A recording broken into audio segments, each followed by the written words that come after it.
Question 61. Quarterback A13 is behind the line of scrimmage attempting a pass.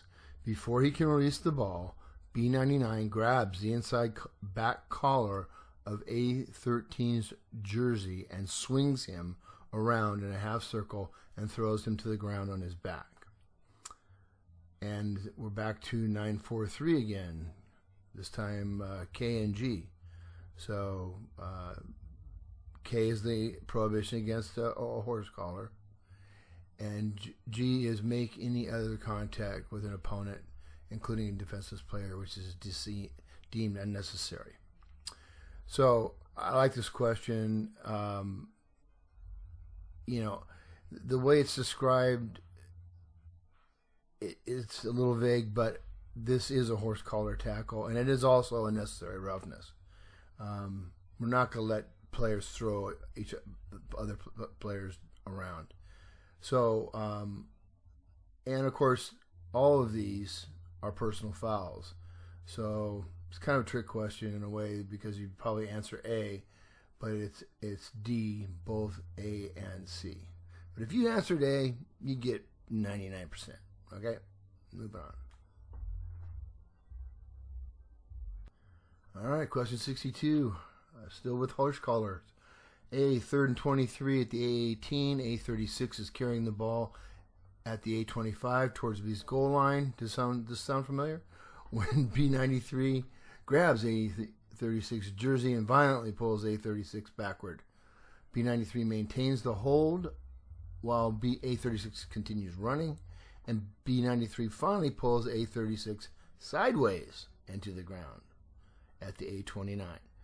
So the prohibition against a horse collar tackle includes backward or sideward.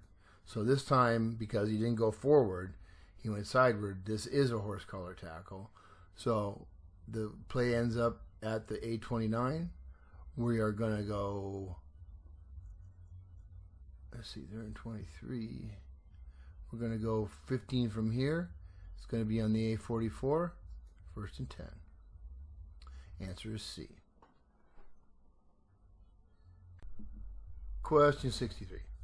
Only the referee may order the ball change between downs. And the rule reference is 133. And 133 used to say the referee shall decide whether the ball meets the specifications. If the field is wet, the referee may order the ball changed between downs. Well, now we have a rule change, which says the referee shall decide whether the ball meets specifications. The referee or any other game official may order the ball changed between downs. So while this used to be true in 2022, it's false. So, realistically, we would, this was always true, but we're gonna they've codified it, so that's great. So now any official can ask for the ball to be changed out. All right, moving on. All right. Quarterback A6 takes a direct snap. This is question 64, and pitches the ball backward to A12. A56 then blocks B73 at the waist. At the same time, A64 blocks B73 at the knees. Is this a chop block? Is it an illegal block below the waist? Is it both those? Or is it a legal play? So 238 is the definition of a chop block, and a chop block the definition got changed. So let's take a look at the new definition. Chop block is a combination block by two or more teammates against an opponent other than the runner, with or without delay, where one of the blocks is low, below the waist, and one of the blocks is high, above the waist. Okay, so this one is at the waist and at the knees. So we've got two low blocks. I like the fact that they've changed the rule.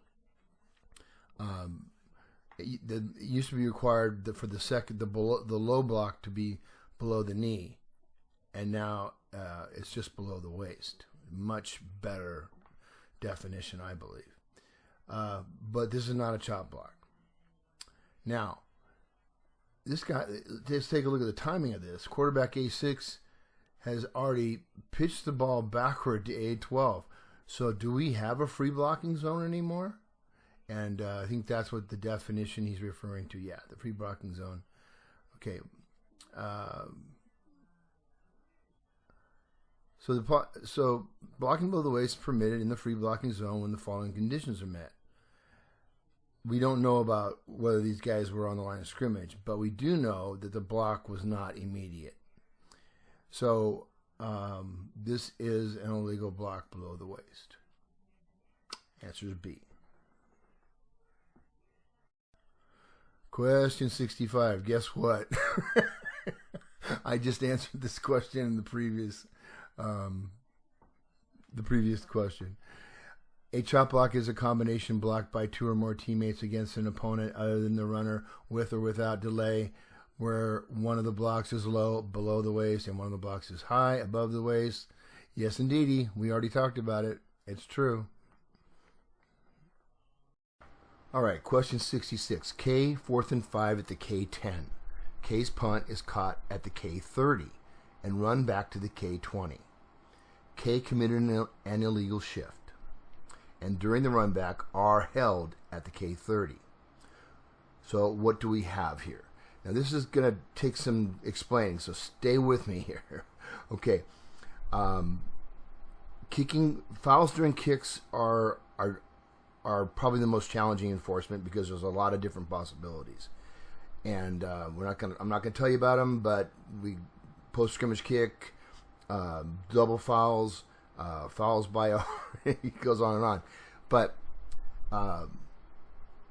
if we look at the rule reference 10.2.1b and 10.2.1c, 10 is the enforcement of penalties rule, and it's very important. You got to read this over and over and over again. But 10.2.2 deals with double and multiple fouls. And it says it's a double foul if both teams commit fouls other than non-player or unsportsmanlike during the same live ball period in which. And then there's several situations. C applies to here. There is a change of possession. We have that, right? The kick is a change of possession. And the team in final possession accepts the penalty for its opponent's foul at any time during the down. The penalties cancel and the down is replayed. So, if R accepts K's foul for an illegal shift, we're gonna do the play over from the previous spot. Okay? But of course there's a but. 10.2.2 says if each team fouls during a down in which there's a change of team possession, right? I have that, and the play does not have a post-scrimmage kick foul, the team last gaining possession may retain the ball provided. And so this is not a post-scrimmage kick foul. R fouled after the ball was caught, so post-scrimmage kick ended at the time the kick ended. B says the team last gaining possession declines the penalty for its opponent's foul. Okay, so if R declines K's foul, then they can keep the ball, but they still have a foul. And now we have to determine where we enforce the holding penalty on R. So we know that the ball was, this is a running play at this point. It was a loose ball play when the kick was in the air, from the time the kick entered the air until it was caught. Then it became a running play. So where do we enforce running plays from? Say it with me. The end of the run. Okay. But there is the all but one principle, which says if R fouls behind the basic spot, which is the end of the run, then the foul is enforced from the spot of the foul. So the end of the run is K20, but the hold happened at the K30. So we're going to enforce the holding penalty from the K30. So the answer is C. R may retain possession by declining enforcement of K's foul. R 1st and 10 at the K40. Question 67. This sounds a lot like a previous question, but it's not. K 4th and 5 of the K10. K's punt is caught at the K38 and run back to the K20. K committed an illegal shift. And during the kick, R held at the K30. So we have all these rules references from Rule 10, and 10.2.1 is the definition of a double foul, which we have here. We have both teams committing fouls during the play. But we learned from our previous question that R can retain the ball if they decline Team K's foul. So we have two. So we have two answers that say that. Now, the question is, where does the ball end up? And this is what's called a post-scrimmage kick foul. If a post-scrimmage kick foul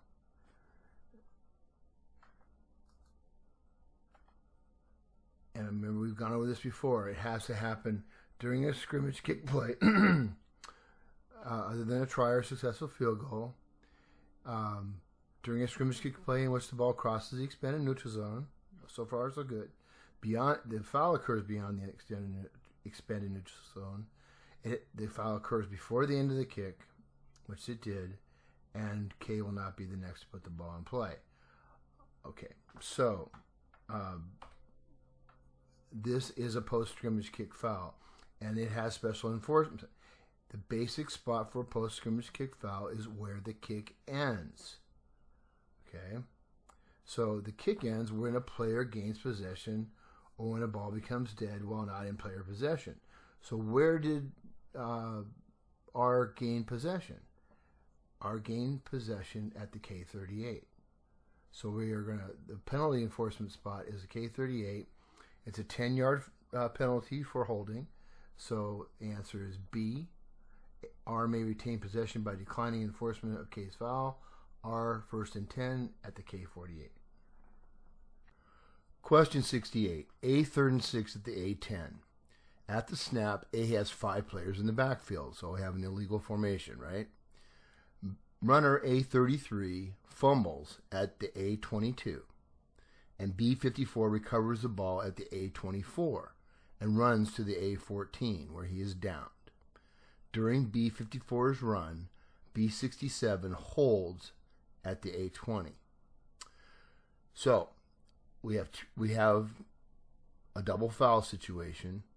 Each team is fouled, and the first rule citation is 10.2.1b, which is it is a double foul if both teams commit fouls other than non-player or unsportsmanlike during the same live ball period in which there is a change of team possession. It's right there on B.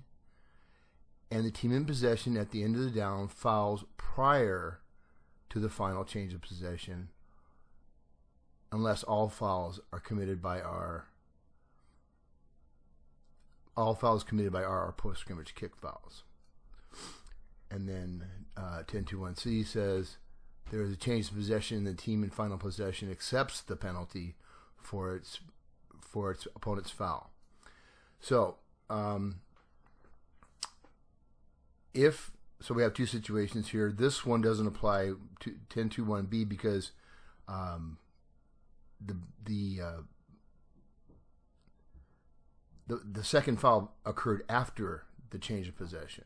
Okay, if team B were to accept the penalty against A for the illegal formation, then the fouls would offset.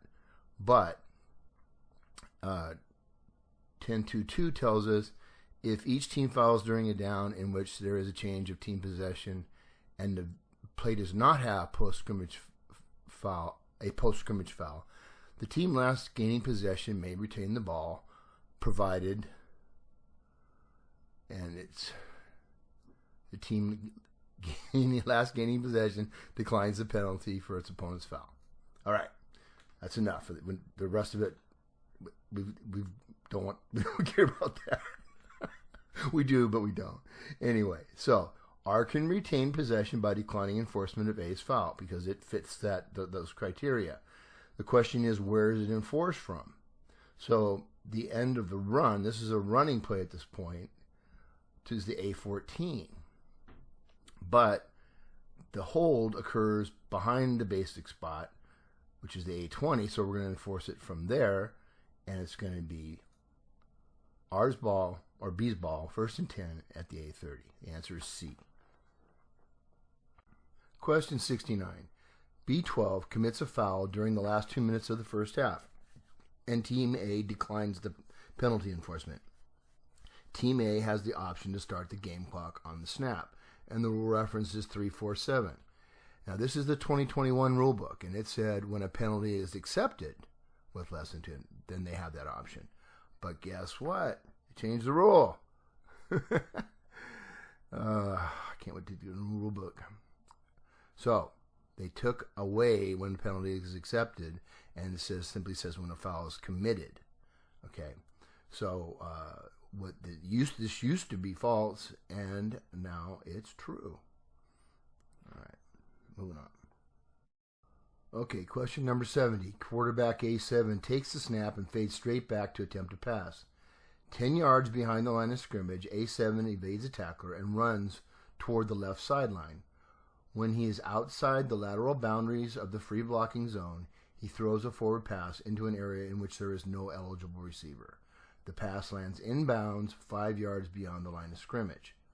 So, I'm not even going to mess around with this. This used to be intentional grounding, new rule, and basically it says that this is legal.